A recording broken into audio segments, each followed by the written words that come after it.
स्वागत है दोस्तों एक बार फिर से आपका अपने इस यूट्यूब चैनल आरिश ब्लॉगर पे।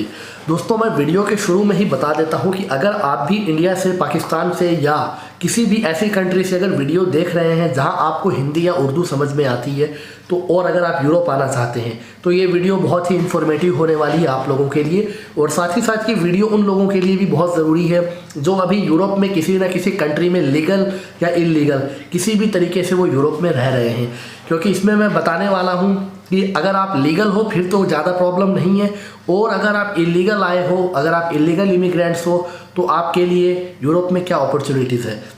तो वीडियो को एंड तक बने रहिएगा। और साथ में अगर कोई भी आपकी क्वेरीज है तो इंस्टाग्राम आपको नज़र आ रहा है, फॉलो करके आप मुझे वहाँ पे मैसेज कर सकते हो। तो चलिए सबसे पहले मैं बात करता हूँ उन लोगों की जो ऑलरेडी अभी यूरोप में है और जिनके पास लीगल यहाँ पे टेम्पररी रेजिडेंस परमिट है, यानी कि वो यूरोप में जो है बिल्कुल लीगल तरीके से रह रहे हैं। तो उन लोगों के मेरे पास बहुत सारे मैसेज आते हैं कि सर मैं अभी माल्टा में हूँ, सर मैं अभी इटली में हूँ, सर मैं अभी पोलैंड में हूँ, सर मैं अभी हंगरी में हूँ, मैं स्लोवाकिया में हूँ, मैं लातविया में हूँ, मतलब मैं यूरोप में हूँ, बस मैं हूँ लेकिन मेरे पास काम नहीं है। क्या मैं काम के लिए नीदरलैंड आ सकता हूँ? क्या मैं स्विट्ज़रलैंड जा सकता हूँ? क्या मैं जर्मनी जा सकता हूँ? क्या मैं फ्रांस जा सकता हूँ? यानी कि उनकी एक ही जो है विश रहती है कि उन्हें यूरोप में किसी अच्छी कंट्री में, वो लोग इंडिया से या पाकिस्तान से या बांग्लादेश से या कहीं से भी वो लोग यूरोप तो आ गए लेकिन सेटिस्फेक्शन अभी भी नहीं मिला, क्योंकि पैसा नहीं है। पैसा जो कंट्रीज़ के मैंने आपको नाम बताया है यहाँ पे पैसा बहुत ज़्यादा है। पैसा खैर दुनिया में हर जगह है, अगर आपका लक और अगर आपके अंदर थोड़ी सी स्किल्स है और अगर थोड़ा सा ब्रेन अगर आप यूज़ करते हो, पैसा कहीं भी बना सकते हो। तो चलिए मैं बात करता हूँ उन लोगों की। तो मैं आप उन लोगों को क्लियर बता देना चाहता हूँ कि उन लोगों के पास अगर रेजिडेंस परमिट, वो भी डिपेंड करता है कि वो स्टूडेंट हैं या वर्क परमिट पर हैं या उनका स्टेटस क्या है। अगर वो वर्क परमिट पे हैं, फॉर एग्जाम्पल अगर किसी के पास पोलैंड का वर्क परमिट है और पोलैंड का टीआरसी है तो वो सिर्फ लीगली पोलैंड में काम कर सकता है, वो नीदरलैंड में, जर्मनी में, स्विट्ज़रलैंड में कहीं पे भी काम नहीं कर सकता है। ठीक है, कहाँ काम कर सकता है, कैसे कर सकता है, वो भी मैं आपको अभी बताऊंगा। अगर वो वर्क परमिट हंगरी का है तो वो हंगरी में कर सकता है, पोलैंड का है तो पोलैंड में कर सकता है, रोमानिया का है तो रोमानिया में कर सकता है। रोमानिया शेंगेन में नहीं है लेकिन ईयू में आता है। क्रोआतिया, जिसको इंडिया में क्रोशिया बोला जाता है, वो अभी शेंगेन में शामिल हो गया है। वहाँ का अगर रेजिडेंस परमिट है, वहाँ का वर्क परमिट है तो वो बंदा वहीं काम कर सकता है। अब बात करते हैं स्टडी वीज़ा की। यूरोप में अगर स्टडी वीज़ा अगर आपका पोलैंड का है, हर कंट्री का अपना अपना अलग अलग स्पेसिफिक रूल है। कुछ कंट्रीज़ में आप पार्ट टाइम जॉब कर सकते हो, कुछ कंट्री में आप जॉब नहीं कर सकते हो, लेकिन लोग काम करते हैं। लेकिन उसका भी यही क्राइटेरिया है कि अगर आपके पास पोलैंड का स्टडी वीज़ा है या स्लोवाकिया का है या स्लोवेनिया का है या हंगेरी का है, जिस भी कंट्री का अगर आपके पास स्टडी वीज़ा है, आप उसी कंट्री में पढ़ाई कर सकते हो। आप उसी कंट्री में, अगर वो कंट्री आपको अलाउ करती है तो पार्ट टाइम जॉब कर सकते हो, उसके अलावा आप दूसरी कंट्री में जॉब नहीं कर सकते हो। अब तीसरा सवाल लोगों का ये है कि मैं लीगल तरीके से किसी एक कंट्री में रह रहा हूँ, क्या मैं पूरे यूरोप में ट्रैवल कर सकता हूँ? जी हाँ, बिल्कुल। आप 90 डेज तक पूरी यूरोप में जो भी टेरिटरी है वहाँ पे ट्रैवल कर सकते हो 90 दिनों तक। ठीक है, 90 दिन से ज़्यादा आप ट्रैवल नहीं कर सकते हो। आपको 90 दिन के अंदर अंदर अपनी उस कंट्री में वापस आना पड़ेगा जहाँ का आपके पास रेजिडेंस परमिट है। फॉर एग्जांपल अगर आप पोलैंड में हो तो आप पूरे यूरोप में कहीं भी जा सकते हो, लेकिन 90 दिन में आपको वापस पोलैंड टेरिटरी में आना पड़ेगा। अब जो सबसे बड़ा सवाल है लोगों का ये कि सर मैं इलीगल हूँ, मुझे नीदरलैंड में जॉब करनी है। मतलब पहली बात तो, पहली गलती उन्होंने इलीगल आकर के किया और अब उनके ड्रीम जो हैं वो काफ़ी बड़े हैं और वो होंगे भी क्यों ना, क्योंकि एजेंट को उन्होंने 15-15, 20-20, 50-50 लाख रुपए जो दिए हैं। और इलीगल बंदा मैं आपको बता देता हूँ वो यूरोप तो पहुँच जाएगा। अब बहुत से लोग बोलते हैं कि सर आप बुलाना नहीं चाहते हो, तो ऐसा नहीं है, मेरे हाथ में नहीं। और बहुत से मेरे रिलेटिव हैं, मेरे फ्रेंड्स हैं, वो बोलते हैं कि सर आप वीज़ा भेज दो। तो वीज़ा जो है सऊदी, दुबई, कतर, वैसे दुबई कंट्री नहीं है, सिटी में फिर बता देता हूँ, यूएई, कतर या जो भी गल्फ़ की कंट्रीज़ हैं, मिडिल ईस्ट की कंट्रीज़ हैं, या उसके अलावा मॉरिशस हो गया या सिंगापुर हो गया, इन सब कंट्रीज़ का वीज़ा ईजिली मिल जाता है। एवन की टूरिस्ट वीज़ा भी इजीली मिल जाता है। लेकिन यूरोप में ऐसा नहीं है, वीज़ा लेने के लिए बहुत पापड़ बेलने पड़ते हैं, इतने सारे डॉक्यूमेंट्स लगते हैं। आईटीआर लगेगा और आपकी अगर इंडिया में जॉब है तो वो डॉक्यूमेंट दिखाना पड़ेगा आपको, अपनी जॉब स्लिप्स लगानी पड़ेगी, सैलरी स्लिप्स। बिजनेस है तो आपको अपना बिजनेस दिखाना पड़ेगा, प्रॉपर्टी है और अगर आप आईटीआर पे नहीं करते हो तो आपको अपने सीए से, चार्टेड अकाउंटेंट से एक उसका भी सर्टिफिकेट बनवा के दिखाना पड़ेगा। फैमिली है तो फैमिली का भी आपको सर्टिफिकेट दिखाना पड़ेगा। ओवरऑल कि आपको मतलब कि उन्हें जस्टिफाई ये आपको उन्हें मेक श्योर करना पड़ेगा कि आप वापस अगर टूरिस्ट वीज़ा ले रहे हो तो अपनी होम कंट्री में वापस आओगे, आपके पास वैलिड रीज़न है। और अगर ऐसा नहीं है तो फिर आपका वीज़ा रिजेक्ट होना है। मैं ये नहीं बोलूँगा कि फ्रेश पासपोर्ट पे वीज़ा नहीं मिलता है लेकिन बहुत रेयर। अगर आपकी प्रोफाइल बहुत स्ट्रांग है, अगर आप कोई बहुत अच्छी जॉब कर रहे हो, लीगल अगर आप जॉब कर रहे हो और आपकी इंटेंशन वाकई ट्रैवलिंग की है, तो आपको शेंगेन वीज़ा भी मिलेगा। मेरे फैमिली में काफ़ी लोगों को मिला है, मेरे रिलेटिव में काफ़ी लोगों को मिला है, नॉन पर्सन में काफ़ी लोगों ने वीज़ा अप्लाई किया है और मिला है उन्हें पहली बार में वीज़ा। या तो उनके रिलेटिव जो है वो यूके में या यूएस में या यूरोप में है, तब वो ट्रैवल कर सकते हैं। लेकिन ऐसा नहीं है कि हमारे पास कुछ भी नहीं है, पासपोर्ट बनवा लिया उसके बाद डायरेक्ट शेंगेन वीज़ा अप्लाई कर दिया, 200% वो रिजेक्ट होगा, मैं अभी बोल रहा हूँ। और अगर आपकी ट्रैवल हिस्ट्री है और अगर आपने कहीं किसी कंट्री में ओवर स्टे किया है या फिर अगर किसी कंट्री में आपने फ़ाइन पे किया है या किसी कंट्री में आपकी एंट्री डिनाई हुई है या कहीं से आपको डिपोर्ट किया गया है, भले ही आपने 4 कंट्री 5 कंट्री, कतर है या यूएई है या उसके अलावा सिंगापुर है, मलेशिया है, कहीं अगर आपने कुछ क्राइम किया है, ट्रैवल हिस्ट्री है लेकिन कुछ क्राइम आपने किया है, क्रिमिनल ऑफेंस अगर आपका है, तो भी आपको वीज़ा नहीं मिलेगा। तो ये चीज़ें मैंने आपको बता दिया। अब जो लोग यहाँ पे यूरोप में इलीगल हैं, वापस उस टॉपिक पे आते हैं, उनके लिए एक ही ऑप्शन है, वो अगर कैसे भी करके पोर्चुगल पहुँच जाते हैं। पोर्चुगल जाने के बाद अगर वो आर्टिकल 88 या 89 में अपनी फ़ाइल लॉक करवा देते हैं। फाइल लॉक का प्रोसेस क्या है अगर आपको ये जानना है, और ये तभी जानना जब आप ऑलरेडी पोर्चुगल में हो, वरना फालतू मैसेज करके ना आप अपना दिमाग ख़राब करना ना मेरा वक्त बर्बाद करना। क्योंकि बंदे बैठे होते हैं इंडिया में और वो इस तरह के सवाल जवाब करते हैं कि सर पुर्तगाल में सैलरी कितनी मिलेगी, जॉब मिलेगी नहीं मिलेगी, पेपर कैसे लॉक कराने। भाई पहले आप यहाँ आ जाओ, उसके बाद का ये प्रोसेस है। अगर आप ऑलरेडी पोर्चुगल पहुंच जाते हो, चाहे आप लीगल हो या इलीगल हो, पोर्चुगल एक ऐसी कंट्री है वो किसी के साथ भेदभाव नहीं करता है। काले गोरे हरे पीले, Indian Pakistani Bangladeshi African, legal illegal भी, जी हाँ। बस फ़र्क ये है कि इलीगल लोगों को वहाँ पे 12 टैक्स पे करना होता है और लीगल लोगों को 6 टैक्स पे करना होता है। उसके बाद वो आपको बायोमेट्रिक की डेट देते हैं, आपके फिंगरप्रिंट होते हैं और कुछ दिनों में आपका रेजिडेंस परमिट आ जाता है। लेकिन ये कहने में और सुनने में जितना अच्छा लग रहा है उतना आसान नहीं है, काफ़ी लंबा और क्रिटिकल प्रोसेस है। पहले जो है 2022 तक 2-2 साल लग जाते थे। कोविड से पहले जल्दी आ रहा था, लेकिन कोरोना के बाद सिस्टम काफ़ी स्लो हो गया था। उनके पास एम्प्लॉयर की शॉर्टेज थी और उसके अलावा जो डिपार्टमेंट में वर्कर काम कर रहे थे उनकी भी कोविड के बाद शॉर्टेज हो गई थी। लेकिन अभी जो है सेफ जो पोर्चुगल का जो इमिग्रेशन डिपार्टमेंट है वो क्लोज़ हो गया है। क्लोज़ का मतलब ये नहीं है, अब एजेंट है उसमें भी मिसगाइड करते हैं। वो बोलते हैं कि अब आपको डॉक्यूमेंट नहीं मिलेंगे। जी नहीं, ऐसा नहीं है। सेफ का नाम बदल गया है, वो किसी दूसरी कंपनी के साथ मर्ज हो गई है। तो ऐसे में सेफ जो है वो सेफ एग्जिस्ट नहीं करता है इनडायरेक्टली, लेकिन वो कंपनी अभी भी है, लेकिन उसका नामांकन जो उसका नाम है वो बदल दिया गया है। नाम आपको पता ही है कि इंडिया में भी डेली शहरों के और गलियों के भी बदले जाते हैं, तो आप समझ सकते हो। तो वही चीज़ है, तो वो चीज़ हो गई है अभी यहाँ पे। लेकिन आर्टिकल 88, 89 और 92 जो भी आर्टिकल्स पहले थे वो अभी भी एग्जिस्ट करते हैं, ठीक है। तो आप अगर पोर्चुगल पहुँच जाते हो तो वहाँ पे पहुँचते ही आपको 48 आवर्स के अंदर और उससे पहले भी करवाते हो तो अच्छा है, आपको लीगल एंट्री करनी पड़ती है कि भाई आप आए हो तो पोर्चुगल आए कैसे हो, आप ट्रेन से आए हो, बस से आए हो, फ्लाइट से आए हो, तैर के आए हो, भाई उड़ के आए हो, जैसे भी आए हो, वो प्रूफ आपके पास होना चाहिए। फ्लाइट टिकट को संभाल के रखना, ट्रेन टिकट, बस टिकट जो भी है आपको संभाल के रखना है। तो वो आपको लीगल एंट्री करवानी होती है जहां आप स्टे कर रहे हो, जहां पे आपकी पहली स्टे होती है। मतलब कि आप इलीगल हो लेकिन हमारी कंट्री में आप कैसे आए हो उसका मतलब होता है लीगल एंट्री। 20 से लेके 50 यूरो तक जो है वहाँ पे जो होटल वाले होते हैं वो चार्ज करते हैं और एक दिन में बना के दे देते हैं। ये हो गया आपका पहला सर्टिफिकेट। ये नहीं है, और अगर ये उन लोगों के लिए है जिनकी इलीगल एंट्री है। वैसे लीगल एंट्री वालों के लिए अगर उनका वीज़ा अभी तक वैलिड है पोर्चुगल में, पोर्चुगल पहुँचने के बाद, तो उन्हें ये नहीं चाहिए, ठीक है। लीगल एंट्री की रिक्वायरमेंट किसको है मैंने आपको बता दिया है। ये उन लोगों के लिए है जो इलीगल आते हैं, लेकिन अगर आप लीगल आते हो फिर भी लीगल एंट्री बनवाते हो तो उसमें कोई हर्ज नहीं है, आप बनवा सकते हो। तो ये हो गया पहला डॉक्यूमेंट। उसके बाद आपको जो है अपने स्टेप बाय स्टेप जो अपने डॉक्यूमेंट सारे वहाँ पे जुनता बोलते हैं, ये भी जो है मोस्ट इंपॉर्टेंट डॉक्यूमेंट है, एड्रेस रजिस्ट्रेशन, कि आप कहाँ रह रहे हो। अब बहुत से लोग इसमें आपको मिसगाइड करेंगे कि लीगल एंट्री और जुनता सेम होता है। सेम नहीं है। लीगल एंट्री यानी कि आपने पहली स्टे कहीं किया था, टेम्पररी स्टे, जब बंदा किसी भी कंट्री में जाता है तो 1-2 दिन वो होटल या हॉस्टल में स्टे करता है, वो होती है लीगल एंट्री। उसके बाद एक होता है परमानेंट एड्रेस। अगर वो अपना बैंक अकाउंट खुलवाता है या कोई भी डॉक्यूमेंट रिसीव करता है, भेजता है, तो वो रोड पे तो आएगा नहीं। एक परमानेंट एड्रेस होता है बंदे का, उसको बोला जाता है जुनता। वो आपको बनवाना है। उसके लिए अभी एक रूल बन गया है, आपको 2 पोर्चुगीज़ रिप्रेजेंटेटर चाहिए, यानी कि पोर्चुगल में 2 लोग ऐसे पोर्चुगीज़ सिटीज़न जो चाहिए आपको, जो आपको जानते हो।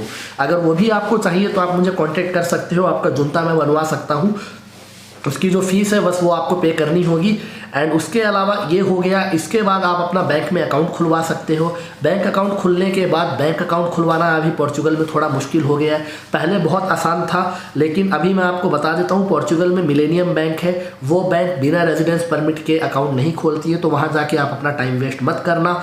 यानी कि अगर आपके पास पोर्चुगल में ऑलरेडी रेजिडेंस परमिट है तभी आप अपना अकाउंट खुलवा सकते हो। लेकिन जिसके पास ऑलरेडी रेजिडेंस परमिट है, ये वीडियो आई थिंक उसके लिए काम की भी नहीं है। हाँ, काम की है, लेकिन कैसे है वो मैं अभी आपको बताता हूँ। उसका रीज़न ये है कि बहुत से लोगों के पास रेजिडेंस परमिट है पोर्चुगल का। वो पूछते हैं क्या सर मैं नीदरलैंड जाके जॉब कर सकता हूँ, क्या मैं स्विट्ज़रलैंड जाके कर सकता हूँ? जी नहीं, आप बिल्कुल नहीं कर सकते हो। पूरे यूरोप में अगर आपके पास किसी एक कंट्री का टेम्प्रोरी रेजिडेंस परमिट है तो वो उसी पर्टिकुलर कंट्री में आपके लिए वैलिड है, काम करने के लिए, स्टडी करने के लिए। आप ट्रैवलिंग कर सकते हो, ट्रैवलिंग की फ्रीडम है। आप पूरे यूरोप में 90 डेज तक बिना किसी रिस्ट्रिक्शंस के आप जहाँ दिल करे वहाँ ट्रैवलिंग कर सकते हो। आप बिजनेस मीटिंग कर सकते हो, आप लोगों से मिल सकते हो, आप इंक्वायरीज कर सकते हो अगर आपको कोई बिजनेस करना है। लेकिन आप वहाँ पे रह करके जॉब नहीं कर सकते हो, ये बिल्कुल इलीगल है। करने वाले लोग जर्मनी में करते हैं, फ्रांस में भी करते हैं, पहले कर रहे थे। और लोग अपना ऑनलाइन टैक्स भी पे करते थे और पोर्चुगल का रेजिडेंस कार्ड भी मिल जाता था। बहुत से लोग अपने डॉक्यूमेंट लॉक करवाने के बाद जर्मनी में या फ्रांस में आ जाते थे, जहाँ पे उनके रिश्तेदार उनके लिए जॉब खोज देते और वो काम भी करते थे। लेकिन अभी क्या है कि पोर्चुगल का इमिग्रेशन ये पूछने लगा है, जब आपके बायोमेट्रिक होते हैं, कि आपको ये उन्हें जस्टिफाई करना पड़ेगा, उन्हें प्रूफ देना पड़ेगा कि आपने जब से डॉक्यूमेंट लॉक करवाया था तब से लेके अब तक, आज तक जब आप फिंगरप्रिंट देने जा रहे हो, आप पोर्चुगल में ही स्टे कर रहे थे। तो बहुत से लोगों को दिक्कत होती है, उन्होंने टैक्स पे किया, सब कुछ किया, लेकिन वो पोर्चुगल में नहीं थे। अब कैसे प्रूफ करना है उसका मैं आपको बता देता हूँ। जब बंदा पोर्चुगल में रहेगा तो जाहिर सी बात है वो रेंट पे करेगा, उसका घर का एग्रीमेंट होगा, वो ट्रैवल करेगा तो वो टिकट भी खरीदेगा, या फिर उसके पास मंथली पास होगा, या उसके अलावा जो उसका बैंक में अकाउंट है उसने पोर्चुगल में शॉपिंग वगैरह की होगी। शॉपिंग करते टाइम वहाँ पे निफ नंबर मांगता है, यानी कि टैक्स कोड, जैसे इंडिया में पैन कार्ड नंबर होता है उस तरह। तो जब बंदा पोर्चुगल में होता है, उसने जब शॉपिंग किया है वहाँ पे अपने कार्ड से उसने निफ नंबर यूज़ किया होगा। तो बहुत सी ऐसी छोटी छोटी चीज़ें हैं जो वो पूछने लगी हैं अब, क्योंकि अब इनका प्रोसेस थोड़ा फास्ट हो गया है। तो इसका रीज़न ये है कि पोर्चुगल की गवर्नमेंट का और इमिग्रेशन का कहना है कि आप सिर्फ टैक्स मत पे करो, आप हमारी कंट्री में रहो, आप अपना कंट्रीब्यूट दो यहाँ पे इस कंट्री में, तब जा करके वो अब आपको रेजिडेंस परमिट देते हैं। लेकिन पॉसिबल ये भी है कि कभी कभी वो ना पूछें। लेकिन जब आप अपने डॉक्यूमेंट लॉक करवाते हो पोर्चुगल में, तो कोशिश कीजिए कि आप उसी कंट्री में रहो। मुझे पता है कि पोर्चुगल में सैलरी कम है, बहुत ज़्यादा स्ट्रगल है, लेकिन as compared to Gulf Middle East की जो भी कंट्रीज़ हैं, या मलेशिया है, सिंगापुर है, वहाँ अगर आप पूरी लाइफ भी जॉब करोगे, सैलरी भले ही आप वहाँ पे थोड़ी ज़्यादा कमा लोगे, लेकिन डॉक्यूमेंट कभी नहीं मिलेंगे। सैलरी लगभग दुबई से तो बंदा ज़्यादा ही कमा लेगा पोर्चुगल में, अगर काम करने वाला बंदा है, थोड़ा सा स्मार्ट है तो। और अगर लैंग्वेज सीख लेता है पोर्चुगीज़, उसके बाद तो उसे कोई प्रॉब्लम नहीं है। तो ऐसे में अगर बंदा 1.5-2 साल, अगर वैसे अब 2 साल नहीं लगता है, लेकिन फॉर एग्जांपल अगर 2 साल भी बंदा वहाँ पे स्ट्रगल कर रहा है, तो वो एक लैंग्वेज सीख रहा है, पोर्चुगीज़ लैंग्वेज, जो स्पेनिश से मिलती जुलती लैंग्वेज है। और उसके अलावा जो सबसे बड़ी चीज़ है, उसे कार्ड मिल रहा है। तो ऐसे में वो बंदा जो है, अगर कुछ स्ट्रगल कर रहा है, कुछ पाने के लिए कुछ खोना पड़ता है। तो यहाँ पे बिल्कुल वैसा ही है। ऐसा नहीं है कि दुबई की तरह, कतर की तरह, कुवैत की तरह, कि बंदा पूरी लाइफ जो है भेड़ बकरियों की तरह बस चला जा रहा है, लेकिन एट द एंड उसे वापस अपनी होम कंट्री जाना ही पड़ेगा एक दिन।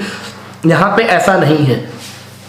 तो मैंने ये चीज़ें आपको बता दिया। अगर आप लीगल हो तो आपको 6 टैक्स पे करना है, और इलीगल हो तो 12 टैक्स पे करना है। आपका जुनता बन गया, उसके बाद आपको अपना टैक्स नंबर अप्लाई करना है, उसके बाद एक सोशल सिक्योरिटी नंबर है, NIS भी जिसको बोलते हैं, ये चीज़ें बन गई। तो उसके अलावा आपका जो हेल्थ केयर में रजिस्ट्रेशन है वो भी होता है, एक नंबर वो भी देते हैं आपको। तो ये जितने ज़्यादा डॉक्यूमेंट्स आप बना सकते हो ये सारे प्रिपेयर कीजिए। उसके बाद सारे डॉक्यूमेंट्स को आपको इमिग्रेशन की वेबसाइट पे जाके अपलोड करना होता है। अगर आपको नहीं आता है तो आप मुझे कांटेक्ट कर सकते हो, मैं आपकी उसमें भी हेल्प कर सकता हूँ। और अगर आपको पोर्चुगल में इमिग्रेशन लॉयर चाहिए तो उसके लिए भी आप मुझे कांटेक्ट कर सकते हो, मैं आपको अच्छा लॉयर प्रोवाइड करवा सकता हूँ जो आपका काम बहुत ही अच्छे तरीके से कर सकता है। मैं किसी का यहाँ पे प्रमोशन नहीं कर रहा हूँ, ना ही मुझे किसी ने स्पॉन्सर किया है। तो आप ये चीज़ें जो है फॉलो कर सकते हो, छोटे छोटे स्टेप है। ये छोटे छोटे स्टेप फ्यूचर में जा करके आपको बड़ी हेल्प करते हैं। और कुछ लोग जो है अगर शॉर्टकट के चक्कर में अगर कुछ पार्ट्स को स्किप कर देते हैं तो जब वो फिंगरप्रिंट के लिए जाते हैं, फिंगरप्रिंट हो जाते हैं, बायोमेट्रिक हो जाते हैं, लेकिन उनके कार्ड्स नहीं आते हैं। तो ये प्रॉब्लम्स आपको अगर फेस नहीं करनी है तो जो लीगल प्रोसेस है उसे फॉलो कीजिए, शॉर्टकट मत लीजिए, क्योंकि ऑलरेडी आपको 1.5 साल तो वेट करना ही है। शॉर्टकट के चक्कर में या तो 1-2 महीने का ही फ़र्क रहेगा, ऐसा नहीं है। इमिग्रेशन में आपके जो है वहाँ पे चाचा ताऊ नहीं बैठे हैं कि आज आपने फाइल लॉक कराई 15 दिन में कार्ड मिल गया, नहीं। 12 टैक्स इलीगल को और लीगल को 6 टैक्स पे करना ही पड़ेगा। तो ये चीज़ें आपको माइंड में रखनी है, जहन में रखनी है, दिमाग में रखनी है। तो ये चीज़ें मैंने आपको बता दिया। और पोर्चुगल का कार्ड मिलने के बाद आप पूरे यूरोप में ट्रैवल कर सकते हो, मैंने आपको बता दिया। काम नहीं कर सकते हो, ये फिर से मैं बता रहा हूँ, काम करोगे वो इलीगल होगा। कार्ड मिलने के बाद भी अगर आप पकड़े जाते हो वो कार्ड को पंच कर देते हैं, यानी उसमें एक छेद निकाल देते हैं। एंड उसके बाद जो है, उसके बाद जब आप दोबारा कार्ड रिन्यू करवाने के लिए जाते हो तो वो बड़ा जलील करते हैं। वो आपसे पूछते हैं कि आपके साथ ऐसा क्यों हुआ, आप उस कंट्री में क्या कर रहे थे, क्या क्राइम आपने किया है। तो हो सकता है कि आपका कार्ड दोबारा रिन्यू ना हो, पासपोर्ट का सपना आपका सपना ही रह जाए और बस आपका जो पहला कार्ड होगा वो आपका आखिरी कार्ड बन के रह जाएगा और उसके बाद आप दोबारा कुछ भी नहीं कर पाओगे। ये चीज़ें आपको एजेंट नहीं बताते हैं। और जो दूसरी चीज़ है वो लोग, काफ़ी लोग कहते हैं आप जर्मनी में काम करो, आप दूसरी कंट्री में जाके काम करो, अपने टैक्स भरते रहो। ऐसा नहीं है मेरे भाई, ऐसा नहीं है। टैक्स गवर्नमेंट लेगी, बिल्कुल लेगी। वो आप चाहे जहाँ भी रहो टैक्स तो आपको देना है, लेकिन अगर आप पकड़े जाते हो तो आपके लिए बहुत बड़ी ये प्रॉब्लम्स हो सकती हैं। तो आप ऐसा ना करें, मैं यही रिक्वेस्ट करूंगा, पोर्चुगल में ही रहो आप। 1-2 साल का जो स्ट्रगल है उसे आप करो। उस स्ट्रगल में आप बहुत सी चीज़ें आप सीखोगे, बहुत सी चीज़ें आपको सीखने को मिलेंगी, आप सेल्फ डिपेंडेंट बनोगे और आप नए नए लोगों से जब मिलोगे तो आपको समझ में आएगा कि बहुत से लोग जो इंडिया में बैठ के अभी ये वीडियो देख रहे हैं उनको लगता है कि पोर्चुगल, मेरे पास मैसेजेस आते हैं कि सर आप कैसे भी एंट्री करवा दो, उसके बाद तो सर मैं ये कर दूंगा, मैं वो कर दूंगा। इतना आसान नहीं है। मैं किसी को डीमोटिवेट नहीं कर रहा हूँ, ना किसी को क्रिटिसाइज़ कर रहा हूँ, लेकिन मैं उन लोगों से बस ये कहना चाहता हूँ कि लाइफ इतनी भी आसान नहीं है कि जितना आपको लगता है। लाइफ जो है रोलर कोस्टर की तरह है। यहाँ पे कभी आप बहुत ऊपर जाते हो, फिर सडनली नीचे आ जाते हो, कभी बीच में आ जाते हो। तो ऐसे लाइफ यहाँ पे अप एंड डाउन, ये चीज़ें जो है चलती रहती है। स्ट्रगल आपको करना पड़ेगा। यहाँ पे आने के बाद बना बनाया कुछ नहीं मिलेगा, आपको जीरो से यहाँ पे शुरू करना पड़ेगा। आने के बाद आप भूल जाइए आप इंडिया में क्या थे। आप भले ही कुछ भी थे, आपकी करोड़ों रुपए की प्रॉपर्टीज़ है इंडिया में या पाकिस्तान में, लेकिन यहाँ आने के बाद जो गवर्नमेंट का जो रूल है उसे आपको फॉलो करना पड़ेगा, पोर्चुगीज़ रूल को। तभी आप यहाँ के फ्यूचर में सिटीजन बन पाओगे, तभी यहाँ का कार्ड ले पाओगे, तभी लाइफ में सक्सेस मिलेगी। इस चीज़ को आप माइंड में रखिए। दुनिया में जिस भी कंट्री में आप जा रहे हो वहाँ के कल्चर की आप रिस्पेक्ट कीजिए, क्योंकि आप उनके रिसोर्सेज को यूज़ कर रहे हो, आप उनकी कंट्रीज़ में हो, तो आप उन पे एहसान नहीं कर रहे हो।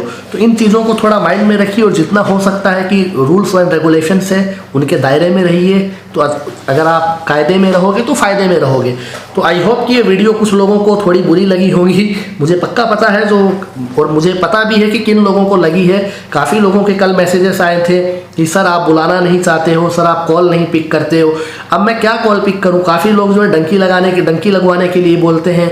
काफ़ी लोग कहते हैं सर आप जॉब खोज के दे दो, मैं यहाँ बैठा हूँ, सर आप घर खोज के दे दो। भाई ये सब काम मेरे नहीं है, ये आपको खुद करना पड़ेगा। अगर आप मेरे थ्रू भी पोर्चुगल आते हो तो उसके बाद भी मेरा काम सिर्फ आपको यहाँ तक बुला करके आपको गाइड करना है, आपके डॉक्यूमेंट्स जो है वो लॉक करवाना है। काम मैं नहीं खोज सकता हूँ आपके लिए।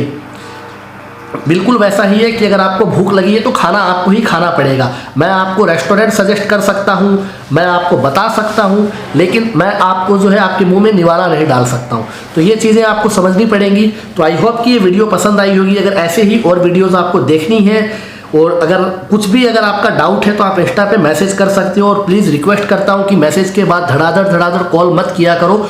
मैं सबको रिप्लाई देता हूँ अगर रिप्लाई देने लायक है। तो अगर किसी को रिप्लाई नहीं मिल रहा है तो समझ जाना कि मैं मैसेज तो देख चुका हूँ लेकिन उनके सवाल जवाब देने के लायक नहीं है, क्योंकि बहुत से ऐसे क्वेश्चंस होते हैं जिनके कोई सर पैर नहीं है, कोई लॉजिक नहीं होता है उस सवाल में। तो चैनल को सब्सक्राइब करना। मिलता हूँ अगले वीडियो में, तब तक के लिए हैव ए ग्रेट डे। और इंस्टाग्राम नज़र आ रहा है, अगर आप चाहो तो फॉलो कर सकते हो।